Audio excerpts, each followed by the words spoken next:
Eu acredito que nós estamos gritando desesperadamente para sermos observados. Eu acredito que nós nos sentimos muito solitários. Eu acredito que potencializamos o eu, mas atomizamos, se preferirem a metáfora física, ou capilarizamos, se preferirem a metáfora biológica. Nós temos desde a invenção da imprensa, século XV, na Alemanha, a invenção da grande imprensa de jornalismo, século XIX para o XX, a televisão no século XX e o rádio no século XX, nós temos um crescimento gigantesco da capacidade de comunicação com o grande público. Ainda estamos lidando com estes fatos, mas sem sombra de dúvida, as pessoas estão dando opinião sobre tudo e esse é um bom exercício. A minha pergunta é se alguém está ouvindo a opinião alheia, se alguém está lendo a dos outros. Se eu tiver 35 grupos de WhatsApp, família, amigos, emprego, festa, etc. Se eu tiver 3 contas de Instagram, se eu tiver 4 perfis no Face, inclusive um fake para sacanagem, se eu tiver tudo isso, quem que eu estou lendo de fato, se todo o meu tempo é consumido pela atualização dessas questões? Eu, como pessoa mais velha, assisti ao nascimento do celular, assisti ao nascimento do computador pessoal, vi tocar o primeiro celular em sala de aula. Os jovens não sabem disso, mas não havia celular antes. Eu sei que essa ideia é uma ideia muito extraordinária. E como me dizem algumas alunas, não posso desligar, professor, eu tenho filhos. Como será que nossas mães nos criaram sem o celular? Ou seja, minha preocupação não é com a tecnologia. Eu uso o celular e gosto muito, e ele é muito útil, ele resolve muitas coisas para mim. A minha preocupação não é tirar ou reforçar o celular. Isso é secundário, isso é uma pergunta secundária. A minha preocupação é quem sou eu que preciso estar presente com tantas personagens, em tantos espaços, para que tanta gente me veja. Quando eu falo às vezes na televisão, e essa televisão tem interação via redes sociais, eu tenho a sensação que ninguém escuta. Eu tenho a sensação que muitos telespectadores estão casados comigo, não me escutam e não temos sexo. Ou seja, é um casamento absoluto. Eu tenho a sensação que cada um emite a sua opinião imediatamente quando identifica que eu disse alguma coisa. E graças a isso, ficam mandando mensagens. A participação é muito boa. E quando eu escuto e interajo, ela é fundamental. Nós temos a chance de uma virada, vou usar uma palavra mais difícil, epistemológica no século XXI, em que o conhecimento atingiu um novo patamar de validação.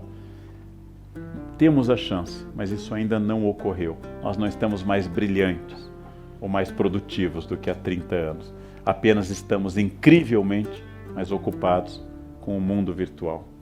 Eu saí com uma profissional de arquitetura que fazia um trabalho para mim e ela sentou comigo para jantar e discutir um problema de reforma e ela atendeu o celular.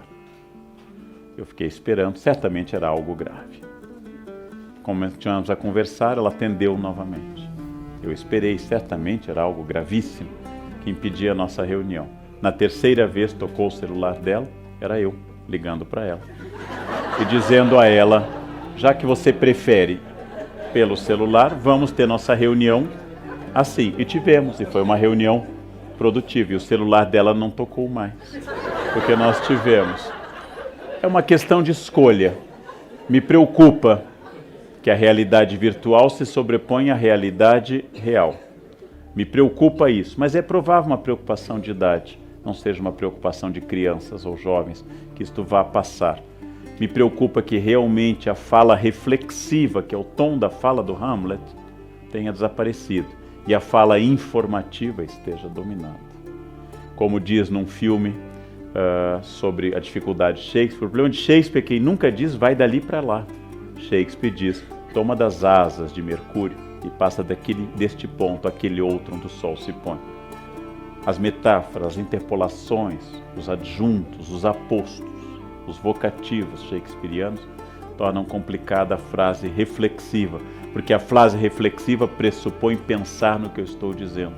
E quando eu penso no que eu estou dizendo, Curiosamente, eu digo menos, porque é muito mais significativo. Quando eu não penso no que eu estou dizendo, eu digo mais coisas, porque elas perderam o sabor e se tornam como num quilo.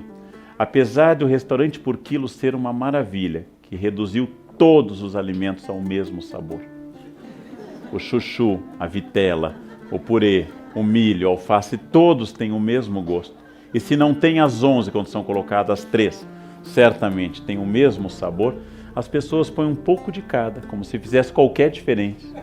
O frango, o peixe ou a carne, e escolhem a ervilha, como quem escolhe pérolas, uma por uma, e colocam delicadamente no seu prato. E eu fico pensando, é tão sem graça essa comida, que eu tenho que ter muito cuidado ao comer, para me sentir comendo alguma coisa.